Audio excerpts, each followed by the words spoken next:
Under a tattered American flag inside this warehouse, This was the front of my car. Army Special Forces officer Alan Lancaster is picking up the pieces of what was his dream car. Before the parts were in a box, they belonged to this 1966 Mustang Coupe, a car he's had since he was 15. Now it's a shell. Some of the better memories of my childhood was having that car. Before deploying to Afghanistan, Lancaster took his classic car to Icon Customs near Fort Bragg, where he was stationed. He says he paid $17,000 to have it fixed up and repainted. 3 years later, the shop had stripped his car. Yeah, this is my glass. And pieces are still missing. They've generously stripped everything off my car to give someone else a shot at putting it back together. That's it. Fox 46 discovered he's not alone. A veteran in Florida sending us this before and after photo. And a father says his military son is out his 1982 Plymouth Barracuda and more than $6 grand. It's a mess. It's worse now than it was when it was brought here. Police are looking into 18 other complaints against the now closed down shop, alleging Icon Customs took money but did not do the work. State officials are also investigating allegations of fraud and the illegal switching and removing of VIN numbers. Lancaster and 3 other veterans are currently suing. I have a hard time thinking it's anything but a scheme to defraud them. These gentlemen are serving our country, and they were taken advantage of in, I think, the worst possible way. I don't blame them for being upset. We tracked down the owner, George Fredericks.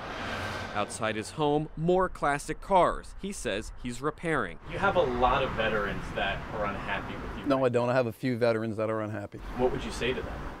I just told them that we started this program with their intent. Frederick says his heart and intentions were in the right place, but admits he took on too much too fast and blames staffing and not enough money to finish the jobs. My biggest problem is I gave away too much stuff.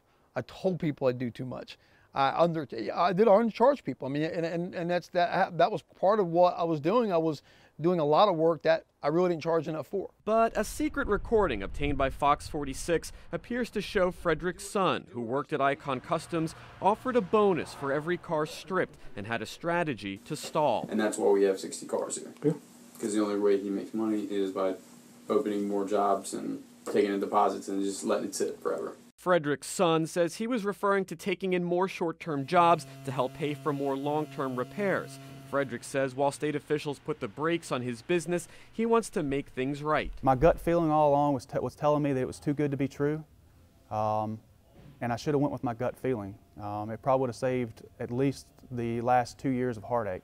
This was the front of my car. We're going on a scavenger hunt, trying to find the pieces of Army veteran Alan Lancaster's classic car. This was once in my car, and yep, this was lost. Now it's found. Still not found is a return on the $17,000 he says he paid Icon Customs near Fort Bragg to fix up his 1966 Mustang Coupe. After 3 years, the cherry red ride he dropped off is now a wreck. It's horrible. It really is horrible. After complaining, he says owner George Fredericks promised to finish the job and add on tens of thousands of dollars of additional work for free, thanks to a charity Fredericks started called Wheels from Valor. His words was, take your car to the next level. According to its archived website, the charity's goal was to provide veterans technical skills so they could start their own restoration businesses.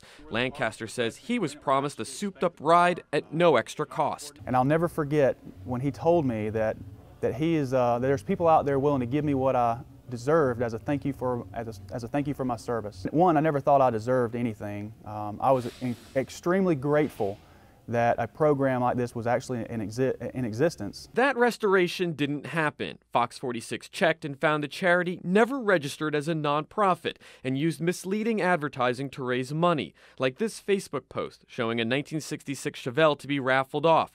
We found someone else posted the same exact car picture online the year before. This former employee says it was a car they never owned and never gave away. They found a picture off the internet, printed it up, stuck it on a flyer, and said that they were raffling off this car. We caught up with Icon Customs owner and the charity's founder, George Fredericks, at his home. The program didn't work, and I feel extremely bad for that because, you know, a lot of those guys who I'm still working with right now, they deserve it. Frederick says he was in the process of applying for his nonprofit status when he closed the charity. He says he barely made enough money to cover overhead and not enough to train veterans or give away the car he advertised. But in this case, the car, no one ever got it though, right? Right, but we collected $1,500. What did you do with the money? It went into the Wheels from Valor Foundation. Yep. Which eventually closed down, right? Yes. Yep. Aberdeen police and 2 state agencies are now investigating Fredericks for fraud. The Department of Motor Vehicles License and Theft Bureau is also investigating his Wheels from Valor program. My gut feeling all along was telling me that it was too good to be true, and I should have went with my gut feeling. And we've got all sorts of tips and information for what you need to know to protect yourself when donating to charities. You can find that all on our website at fox46charlotte.com.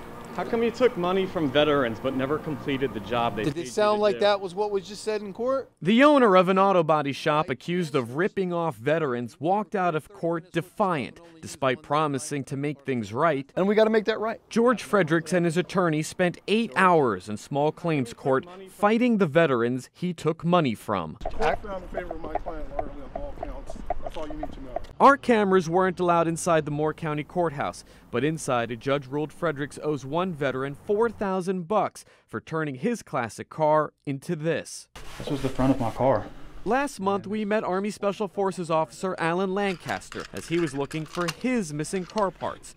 3 years ago, he brought his 1966 Mustang Coupe to Icon Customs near Fort Bragg to be repaired and repainted. Today, it's a shell. I'm left holding the bag after spending $17,000. I literally have a car that's in complete, utter disarray. A recent estimate shows he'll now have to pay $18,000 to get it to how it was before he took it to Icon. He too was in court, but despite invoices and Fredericks admitting he double-billed Lancaster for a part that was never installed, and despite this text message where Fredericks told him, "We way overcommitted and I bear the responsibility. I will make whole the $17,000. The judge ruled against Lancaster because he was never given a formal contract. It's very upsetting. That's how it was the day I picked it up. Nearly a half-dozen veterans, all with similar stories, say their classic car sat for years and were left ruined by Icon Customs. All I wanted was a paint job. Car drove in the shop and then came out in pieces. I got it back in pieces,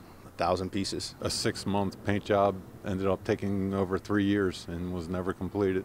Despite the car sitting for years, Frederick told the judge he was still working on them and claims he didn't finish only because he had to stop working when the state raided and shut down his business 2 months ago. The North Carolina State Bureau of Investigation and the DMV License and Theft Bureau are investigating Fredericks for fraud. In court, he told a judge the DMV investigation found nothing and cleared him of any wrongdoing. But that's not true. DMV officials tell me right before he appeared in court that the fraud investigation into Icon Customs is ongoing and that the Bureau continues to gather material. We talked to the DMV and they said they're still investigating you. Okay. I was told by clients that they told them they weren't. They say that that's not true. Okay. Why did you tell the judge that if it's not true? I told the judge that I was told that. Fredericks admits he got in over his head and promised to do repairs without having the right parts. But Fox 46 obtained a secret recording made by an employee that appears to show the shop had a financial incentive to stall. And that's why we have 60 cars here. Yeah. Because the only way he makes money is by opening more jobs and taking in deposits and just letting it sit forever. While Fredericks has not offered a refund to any of the veterans we talked to, he did offer up an apology. Say you apologize to the veterans? Absolutely, for just apologizing for the program not to work out. It wasn't for a lack of effort, that's for sure. The veteran who lost in court plans to appeal. Meanwhile, the judge says he does not believe Fredericks acted in bad faith and calls this a case of buyer beware.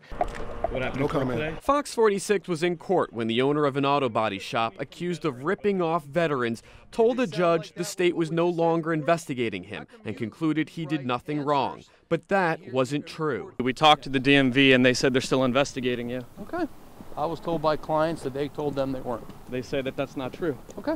State investigators responding to our story, telling me the claims made by George Fredericks are not correct, confirming multiple agencies continue to investigate him and is now closed down Icon Customs body shop for fraud. This was the front of my car. Army Special Forces officer Alan Lancaster took Fredericks to small claims court and lost. He's one of more than a dozen alleged victims who tell similar stories of having their classic cars sit for years, only to be returned ruined. I literally have a car that's in complete, utter disarray. Despite having invoices, emails, even a text message from Fredericks promising to pay back his $17 grand, the judge dismissed the case because he never had a formal contract. We showed our story to attorney Walter Bowers, who specializes in contract and business law and is an Iraq war veteran. How important is it to get a contract first? It is vital. Bowers says North Carolina law requires auto repair shops give written estimates for work over $350. Without a written agreement, he says deals that head south are left open to interpretation. You leave it up to the court to make a best guess. Bowers recommends first having a clear contract in place, making sure it outlines the scope of the work agreed upon, along with a time frame for when it will be completed and an agreed upon price. I was told, oh, we're making good progress, we're almost done. We tracked down Special Forces soldier Nick Bortnick, who now lives in Florida and also didn't have a contract. He's now the sixth person to tell us Fredericks took him for a ride, keeping his 1967 Mustang Fastback for 2 years and leaving it a shell. It was sheet metal and tires, that's about it. First I was completely upset, and now I'm just pissed. You know, the fact that somebody could do this to not only another individual, but a soldier, you know, that's out there, you know, risking their lives for our country is just unbelievable. And as for Alan Lancaster, his attorney tells me he plans to use the fact that George Fredericks was not truthful in court as evidence when they appeal to try to discredit his testimony. The owner of Icon Customs is smiling in his jail mugshot, but George Fredericks wasn't smiling when we last saw him in November. How come you took money from veterans but never completed the job they paid you to do? Did it sound like that was what was just said in court? The arrest comes following a series of Fox 46 investigations in which we worked to get results for nearly a half dozen veterans stationed at Fort Bragg. All say they paid Fredericks thousands of dollars to repair their beloved classic cars, only to have them sit for years, returned in pieces. This was the front of my car. Army Special Forces officer Alan Lancaster spent $17 grand to have his 1966 Mustang Coupe turned into a shell. I literally have a car that's in complete utter disarray. Fox 46 uncovered a secret audio recording of an employee admitting they had financial incentives to take money and not do the work. And that's why we have 60 cars here. Yeah. Because the only way he makes money is by opening more jobs and taking in deposits and just letting it sit forever. And we're getting results. Fredericks was arrested Wednesday night following a months-long investigation by the Department of Motor Vehicles License and Theft Bureau. Fredericks denied any wrongdoing last year. There was no swapping ever of any VIN numbers. But authorities disagree, charging him with more than a dozen felony counts of altering serial and VIN numbers and what investigators call chop shop activity. It was good to hear that justice is finally being served. Reached by phone, Lancaster says he's glad authorities are taking action. I'm glad that Fox and other people have chose to take our complaints and our voices seriously. Matt Grant, Fox 46, Charlotte.